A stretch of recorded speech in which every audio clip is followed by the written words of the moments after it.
12 on Bank Holiday Monday, and this is Joe Lemer in for John Darble today. Joe Lemer. BBC Radio Bristol.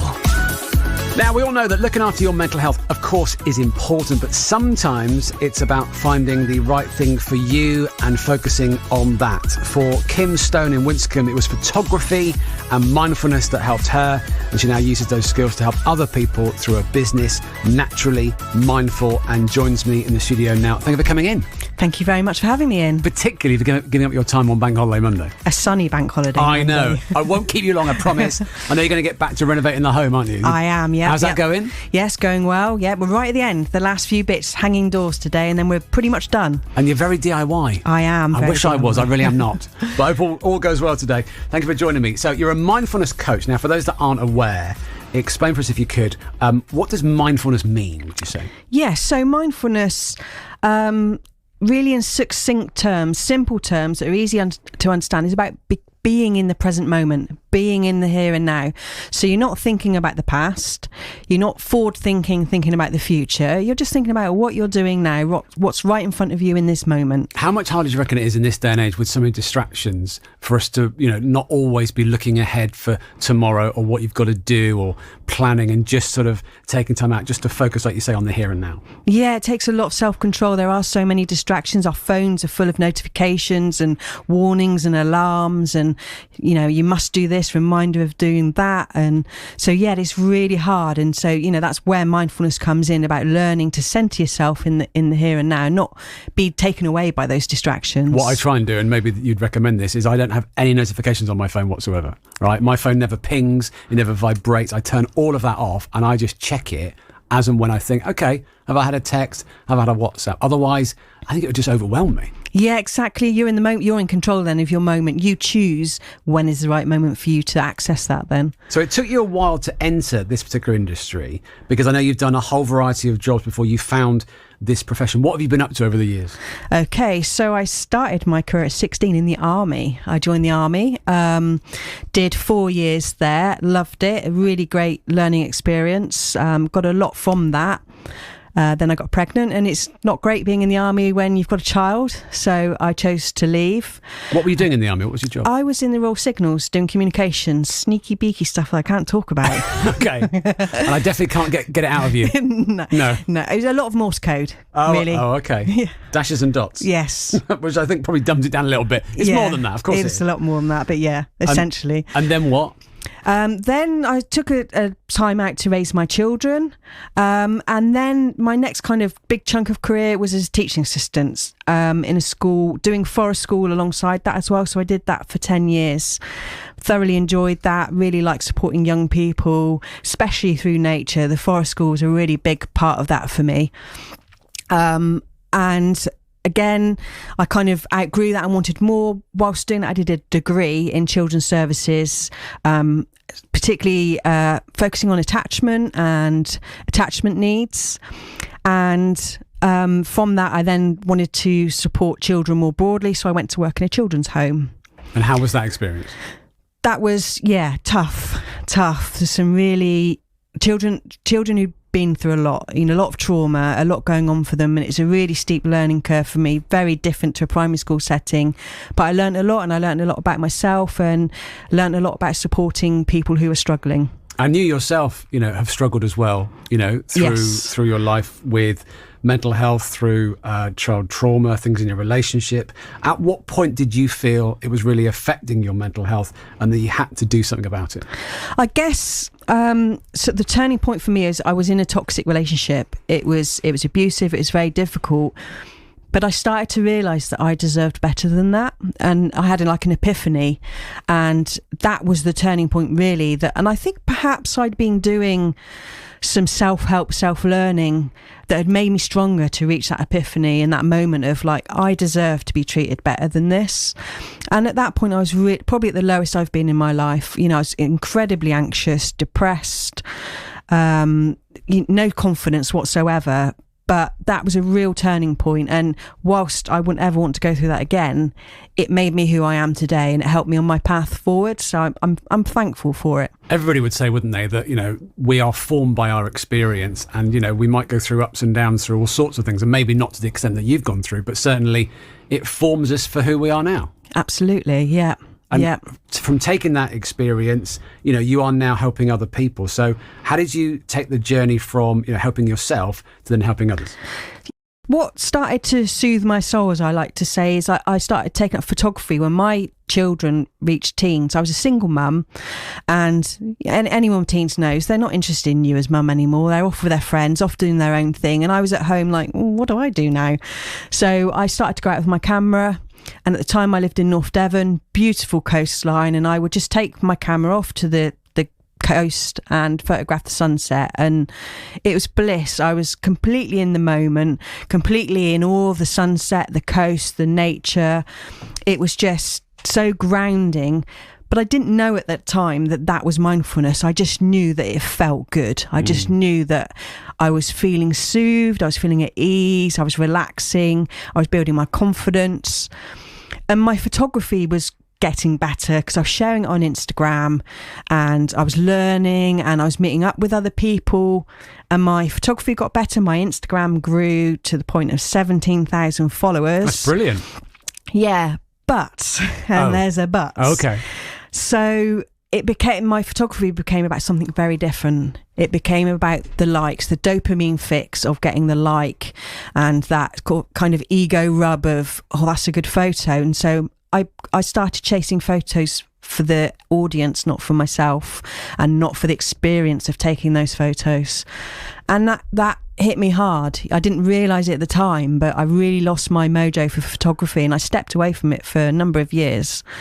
And, I lost that soul-soothing nature of it. Do you think that, as a broader thing, that is an issue with social media, though? Because whatever we put out there, whether it's a comment, whether it's a photo, whether it's a video, are we too hooked on getting that instant gratification, having those likes to make us feel good? We are. It's designed to do that. It's designed to do that and keep us on that app and keep us looking and keep us posting. So it's meant to do that. But I'm still on social media. I still post on social media. I'm still addicted sometimes to getting those likes, but I'm conscious of it. I know that that's what I'm doing, and I moderate it, and I take self-care around that. How did you manage to fall back in love with photography? I think I fell back in love with nature, then photography. So I started going outside and being outdoors a lot more. And I think a lot of people will relate to this from COVID, where we cherish that time outdoors. And I started going outdoors a lot more and recognising how nurturing it was. When we've been in the house all day and you get that time to go outside, it helped tremendously. And I think through that I recognised how soothing it was, and I came back into photography in a different way.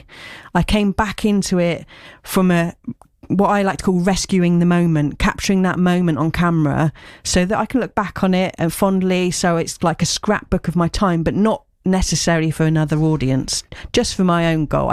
I did share it, but it wasn't I don't care what the other audience thought. It was only how it registered and resonated with me. Is there a correlation between, you said at the beginning that mindfulness is about living in the moment? Was that photograph that you took of capturing the moment you being able to live in the moment? Yeah, absolutely. Yeah, definitely. It's about being present, that there and then, in that spot, that time, that place. And so you've taken that love of nature and photography, and now you're a mindfulness teacher, and now you encourage others to be in the present. So what do you do in these sessions? Yeah, okay. So, well, first of all, let's rewind a little bit. So I decided I want to explore mindfulness a little bit more. So I did what's called an MBSR course, which is a mindfulness-based stress reduction course. It's 6 weeks long, and it tells you all the fundamentals about mindfulness and how to integrate it into your daily life. I thought, that's great. I know what to do, but how do I tell it to others? How do I show others?